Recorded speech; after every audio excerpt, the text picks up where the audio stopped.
Hello everyone, let's do 30 MCQs today. Welcome to Dental Shots. I'm Dr. Mona Priya. Let's go into the topic. The first question, a 8-year-old girl presents to the office with Ellie's class 2 fracture. In an effort to determine a pulpal diagnosis, which of the following test is the least accurate? Always have a habit of reading the question twice so that you understand well. That is, in this question they are asking if the patient is walking to the clinic with a Ellie's class 2 fracture at the age of 8 years, what diagnosis would be least accurate? Okay, let's see the option. The options are percussion, palpation, electric pulse testing, cold test. So the answer is electric pulse testing. Why so? The correct answer is electric pulse test is that if the patient is 8-year-old, at least class 2 fracture, so they say it's a front tooth, so the apex closure will not be occurred at the age of 8 years, one thing. So if it is not closed properly, the electric pulse testing would not work properly. In addition, the nerve fibers will not respond immediately after the trauma. So that is the reason the electric pulse test is the correct answer. Coming to the second question, a symptomatic irreversible pulpitis pain in which of the following site is most likely to radiate to the ear? Okay, so the answer is, we'll see the options: maxillary premolar, maxillary molar, mandibular premolar, mandibular molar. So this question is about the referred pain to the ear when a patient is having a symptomatic irreversible pulpitis. So the referred pain will be distant from the origin of pain. Okay. In addition, this referred pain would be for the ear. It is most likely to be a mandibular molar. Okay. Because of the referred pain is usually due to the same nerve distribution. Additional point is that the referred pain are usually conducted by the C fibers, okay, which conducts the dull pain, okay. So the answer is mandibular molar is more likely to be radiate to the ear when compared to any maxillary teeth, okay. Coming to the next question, which of the following statement regarding the external root resorption is not true? Not true. So you have to keep in mind external root resorption statement which is not true they are asking. So the options are, it is a destructive process initiated in the periodontium. Yes, it is initiated in the periodontium because it is external root resorption. Then there are three types of inflammatory replacement resorption, cervical resorption. Yes, correct. That is also correct. And it is located anywhere along the root canal. Yeah, anywhere along the root surface it will be present. The margins are sharp, smooth and well defined. No, the external root resorption will have a ragged margin, ill-defined margin. It will not have a sharp, smooth, well-defined margin. So the answer for the third question is the margins are sharp, smooth and well-defined is a answer. Okay.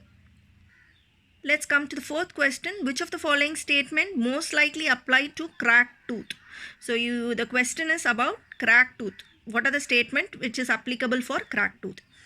The direction of the crack usually extends mesiodistally. The crack, second option is faciolingually. Then the third option, radiographic examination is the best way to detect cracked tooth. Choice A and B, choice B and C. So if you like to watch my video, the cracked tooth syndrome, you can watch so that you will have a clear idea for this answer, question and answer. So the answer is A, the direction of crack usually extends mesiodistally. So just imagine a patient walks into your clinic with a cracked tooth. Usually you will see a crack which extends from mesial to distal. It will not extend from buccal to lingual. Rather it will extend from mesial to distal. That is the correct answer. So B is not the answer.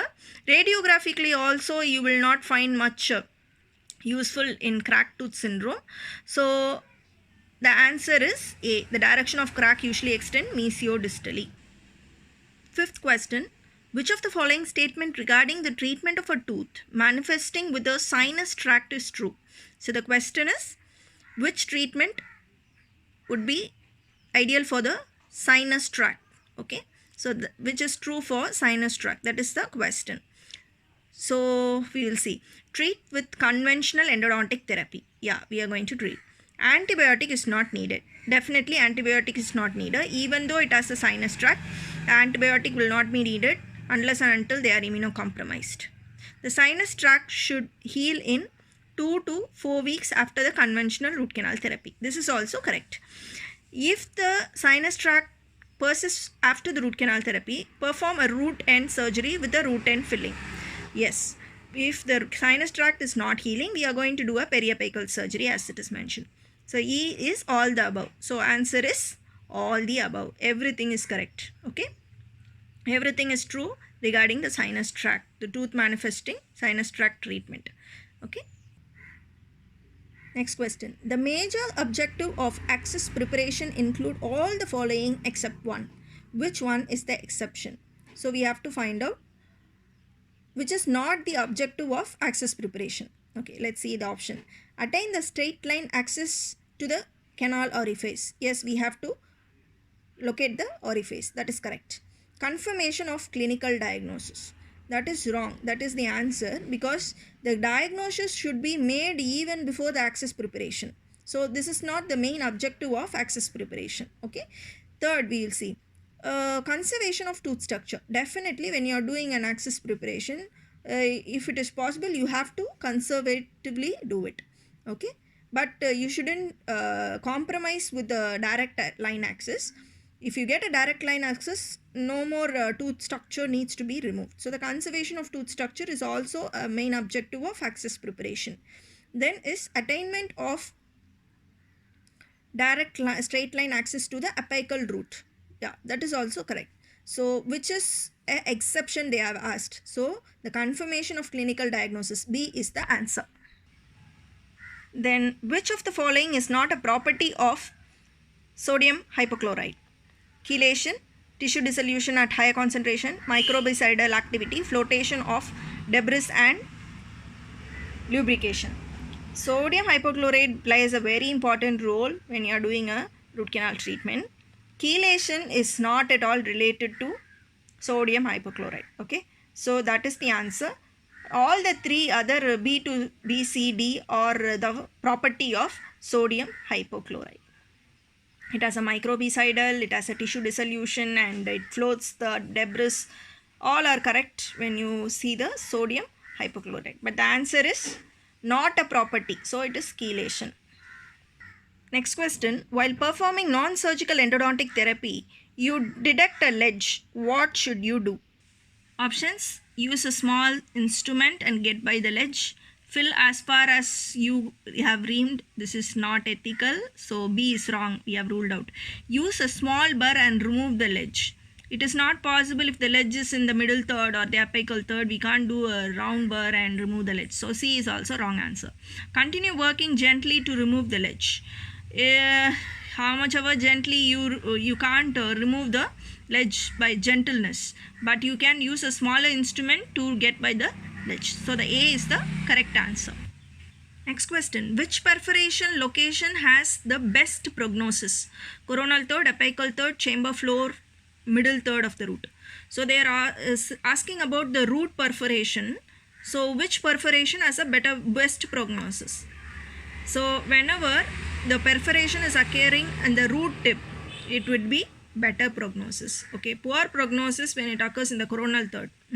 So perforation is best prognosis is apical third of the root. Okay, next question. A classic teardrop shape apical lesion on the radiograph can indicate a vertical root fracture. The prognosis of the vertical root fracture is hopeless and the tooth should be extracted. So they have the options are the first statement true, second statement false, first false, second true, both false. So teardrop shape apical lesion, yes, it will be seen in vertical root fracture. They have said that is the classic sign in the radiograph. The prognosis is hopeless and the tooth should be extracted. These are the two statements they told. That is the prognosis and the tooth should be extracted. So the first teardrop is correct. So and also the prognosis is hopeless and it should be extracted. So both are correct. So the answer is C. Both statements are true. Next question. A patient presents with a chief complaint of swelling in the mandibular left quadrant that started 2 days ago and developed quickly. So these are so important terminologies. 2 days ago, quickly. It gives you certain clue to your answer. Okay. So patient has a mild fever with malaise and clinical examination reveal a localized fluctuant swelling. So this is also an important point. Localized fluctuant swelling in the buccal vestibule of the teeth number 18 and 19. The tooth 19 is non-responsive to the thermal testing. So what does it mean? It's non-vital. And exhibit a moderate pain in percussion. What does it mean? Periapically it's getting infected with a fluctuant swelling. So it may be an abscess. Radiographic finding reveals a slight widening of PDL space. Based on this finding, the most likely apical diagnosis is acute apical abscess, irreversible necrotic apical periodontitis, asymptomatic irreversible pulpitis, symptomatic apical periodontitis. See the history, no? It's like 2 days ago, developed quickly, so it is acute. Patient is having a fluctuant swelling, it's an abscess. Tendron percussion, so abscess is only present in A option. So the answer is acute apical abscess. So coming to the next question. Prolonged unprovoked night pain suggests which of the following condition of the pulp? Pulpal necrosis, mild hyperemia, reversible pulpitis, periodontal abscess. Whenever you have a spontaneous night pain, it is always related to pulp, but it's not related to periodontium. So the D is ruled out. Next we have to think what A or B or C. So reversible pulpitis will not have a unprovoked pain. So C is also not there. Mild hyperemia will not cause unprovoked pain. So the answer is pulpal necrosis. Next question. The pathognomonic symptom of symptomatic apical periodontitis. So classical symptom. What is the symptom for symptomatic apical periodontitis? Periodontitis means there will be no swelling. Extraoral swelling will not be there. Okay, it's a dentoalveolar abscess only. You will have a swelling. Intermittent pain, tenderon palpation, tenderon percussion. So whenever it reaches the periodontium, symptomatic also. Definitely when you tap the tooth, it will have a tenderness. So the answer is tenderon percussion. You cannot find out, it's not a classical sign when you find any tenderness on palpation. That is not the classical sign of apical periodontitis. Rather, tenderon percussion is the classical sign of symptomatic apical periodontitis. Next question. In differentiating between endodontic abscess and periodontal abscess, first test. So the endo means it related to pulp, perio means periodontium. So what you can find out is that pulp vitality can be checked. So if it is vital, okay, then it will be periodontal abscess. If it is non-vital, it's an endodontic abscess. Coming to the probing depth will be mostly present in the periodontal abscess. Endodontic abscess will not have a probing depth unless and until it's a vertical root fracture or it's a secondary endo. Okay, then percussion sensitivity will be present in both, so it's not a differentiating factor between endo and perio. And slight mobility, degree of mobility will be present in both. But the first test, which is the first test to differentiate, is that the pulp vitality test. Okay. Next question. Which of the following statement is not consistent with cracked tooth syndrome? Options. So this question is about which is not related to cracked tooth syndrome. That is the question. So options are: symptoms are often variable because of the direction, location and extent of crack. Second option, the teeth with crack may have a erratic pain on mastication. The pain is associated with the release of pressure rather than increasing bite force. The pain especially in response to cold, and it's a telltale sign. And absence of pain rules out the presence of crack. We'll see one by one in detail. So the symptom is often variable because of direction, location and extent of crack. This is correct. Okay, symptom is variable. Yes, the tooth with the crack have a erratic pain on mastication. That is also true. The pain is associated with the release of pressure. That is also true. And telltale sign is a classical of cracked tooth. And the absence of pain rules out the presence of crack. So that is wrong, because if the pain is not there, it doesn't mean the crack is not present. So the absence of pain rules out the presence of crack. That is the answer. Next question. A tooth with a primary periodontal lesion with a secondary endodontic involvement proceed first with periodontal treatment, non-surgical endodontic treatment, antibiotic treatment, incision and drainage. So they are asking if a patient is having a primary perio and a secondary endo involvement. Okay, initially it starts with periodontal lesion and later only it proceeds to endodontic involvement. Okay, a severe periodontal lesion will also always mostly lead to a secondary endodontic lesion via lot of foramens. Either it may be an apical foramen or lateral foramen. It will lead to secondary endo. So how we should proceed with the treatment? That is the question. So we have to proceed with the treatment. There is a rule, that is whatever may be primary, whatever may be secondary, okay, always do the endodontic treatment first. That is the rule. Thumb rule is always do an endo. For example, if the question is secondary perio and primary endo, or primary perio and secondary endo, whatever it may be, start with the endo and then only you finish other treatment. So non-surgical endodontic treatment is the correct answer. There is no need to do an incision and drainage because it's not a abscess. They have not specified anything like that. Okay, so the answer is non-surgical endodontic treatment, followed by only the second treatment would be a periodontal treatment. Though it is a primary perio, always non-surgical endo should be done first.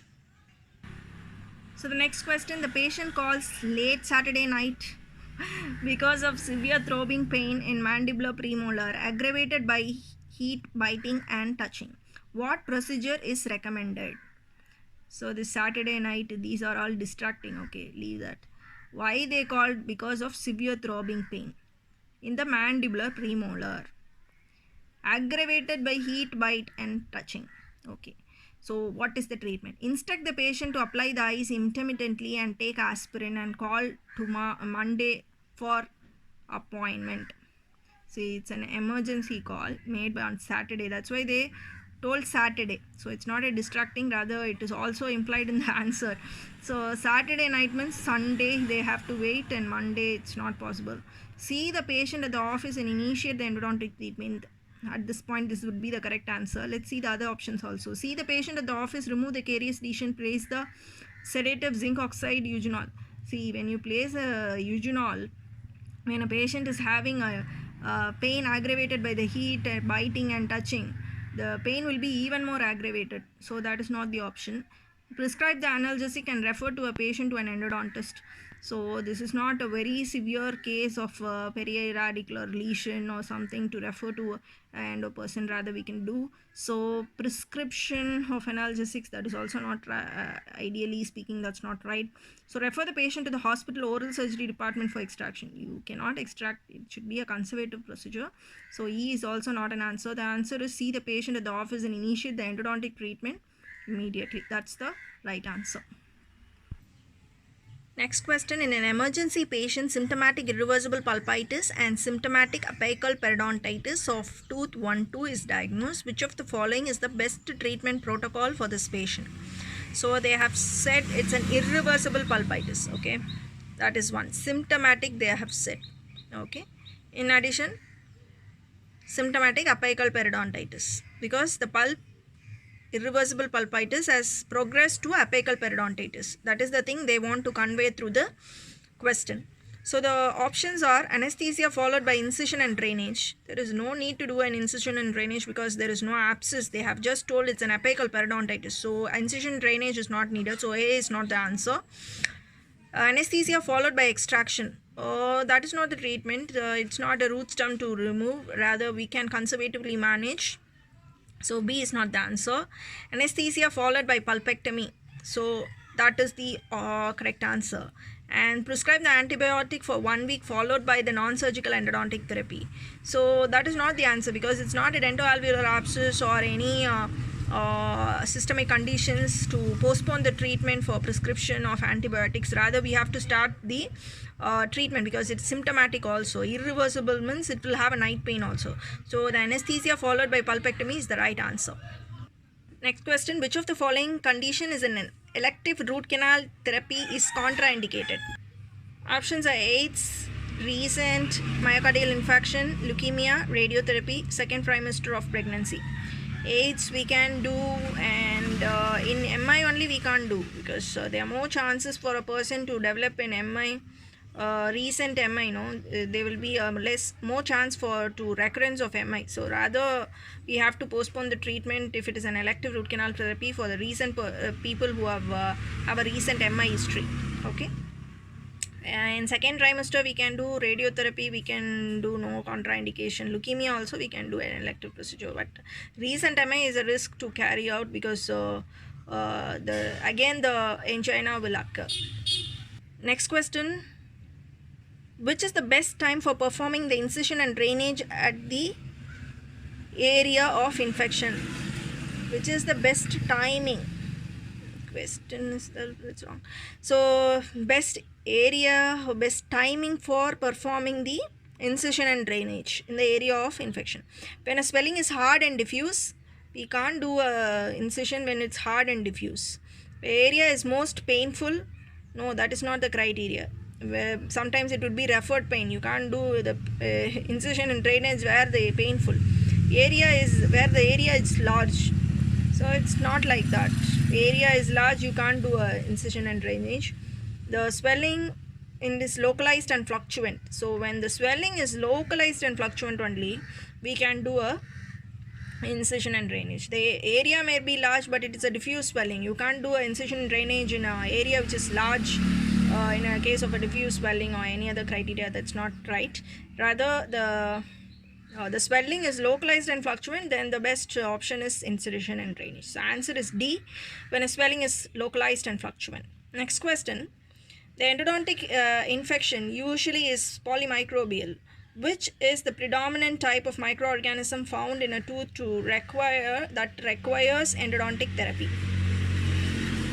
So they have told endo infection is polymicrobial. Okay, it has a mixed microbe composition. So what is the predominant type they are asking? Aerobic bacteria, facultative bacteria, obligate anaerobic bacteria, yeast microorganism. Yeast is ruled out. Aerobic is also ruled out. Facultative, no. So the answer is obligate anaerobic bacteria. But when you write an exam, when you were writing an exam 10 years or 15 years back, the answer would be a facultative bacteria. But recent researchers have told there is more amount of obligate anaerobic bacteria rather than a facultative bacteria. So the answer is C, obligate anaerobic bacteria. So the next question, the danger zone of mandibular molar for perforation during canal instrumentation is? Where is the danger zone of perforation in the mandibular molar when you are doing a root canal instrumentation? The periphery at the level of dentino-cemental junction, that is at the tip, so it's not possible. Within 2 mm of apex, that is also not the danger zone. Furcation, yes, it is maybe the answer. Let's see the fourth option also. The periphery of the axis at the level of cemento-enamel junction. Cemento-enamel junction. That is also not the danger zone for the mandibular molar. They have said mandibular molar. So it would be a bifurcation area. The answer is bifurcation area. Next question. What is the treatment of choice for an 8-year-old patient who has 1 mm intrusion injury? So 8-year-old 1 mm intrusion injury for the tooth 8 is the central incisor. Definitely we can't extract this a permanent tooth. Pulpotomy we need not do unless we have to wait whatever it may be the trauma. So immediately pulpotomy is not indicated. Splint the tooth, if it is only like light concussion, then we can luxation we can do a splint, but it's a case of intrusion. It has gone inside the socket, so we can allow the tooth to re-erupt. So the answer is D, allow the tooth to re-erupt. Next question, a routine radiographic survey of a new patient. You notice a circle-shaped radiolucency mid-root and over pulpal outline of tooth 6. You take a second mesially angulated radiograph and confirm the radiolucency is a part of a pulp canal outline. After a vital response to cold testing, your diagnosis and subsequent treatment plan are okay. We have they have told a new patient came. We noticed a radiolucency in the mid-root level. On taking one more radiograph, we found out that the radiolucency is along the pulp canal outline. Okay, so the radiolucency is in the pulp canal outline in the mid-root level. Okay, after a vital response to cold testing, your diagnosis and subsequent treatment. Let's see the option. Internal resorption and completion of non-surgical endodontic treatment. Internal resorption and surgical repair of the defect. So it's internal because external root resorption is not an answer because they have told it's along the pulpal root canal. They have told pulp canal outline. So it's an internal resorption. So the answer would be restricted to A or B. First, so you ruled out to C and D. External root resorption with a forced orthodontic eruption to expose, that is not correct. External root resorption and extraction. So C and D is ruled out. Now we can see whether it's an A or B. So completion of non-surgical endodontic therapy would be a right answer because we can't do a surgical repair for this defect if it's in an internal root resorption. Internal resorption will always be approached with a non-surgical endodontic therapy. So the answer is A. Next question, during a non-vital bleaching procedure, if a barrier material is not placed between the root canal filling and the bleaching material, the tooth can be subjected to external cervical resorption, mineralization, demineralization of the tooth structure, gingival inflammation, and poor color improvement. So barrier is not placed between the bleaching and the root canal material. So always it will lead to a cervical resorption. The answer is external cervical resorption. Demineralization will not tooth structure. Demineralization will not occur. Rather, it would be a resorption. And then inflammation can also it may occur due to secondarily due to the external cervical resorption, not a primary reason. Rather, it may be a secondary gingival inflammation. So it's not the right answer. Poor color improvement is also not related to the barrier not placing. So the answer is external cervical resorption. Next question, a healthy 32-year-old man presents with a localized fluctuant swelling associated with the necrotic pulp. Okay, 32-year-old man, fluctuant swelling, necrotic pulp, and apical diagnosis of acute apical abscess. So abscess, tooth number 5. So the primary modality and modalities for treating a localized fluctuant swelling include which of the following? Administration of antibiotic, no. When you see an abscess, never give an antibiotic because it will turn into a granuloma. Rather, you have to treat it. So the A is not the answer. Achievement of drainage, yes, incision and drainage can be done since it is an apical, acute apical abscess. And so they have said it's a fluctuant swelling. So achievement of drainage is correct. Removal of source of infection, that is also correct. After the fluctuant swelling is being done, incision and drainage, you can start with the root canal treatment and remove the source of infection. So that is also right. So the answer is A and C. That is not, because antibiotic already I told it's wrong. So D is wrong. And both B and C, achievement of drainage and removal of source of infection, is the right answer. So the answer is E, B and C.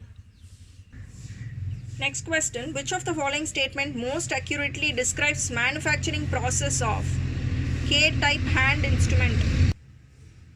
Options, grinding a stainless steel wire to tapered square and rhomboid cross section. Tapered, yes, correct.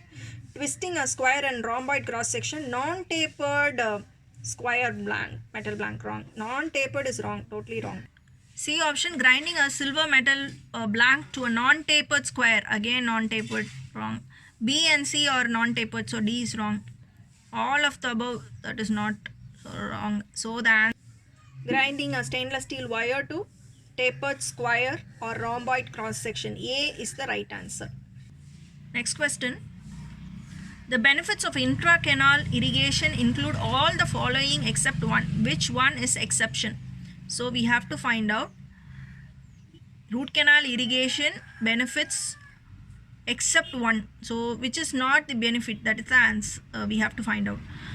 Organic debris will be removed, yes.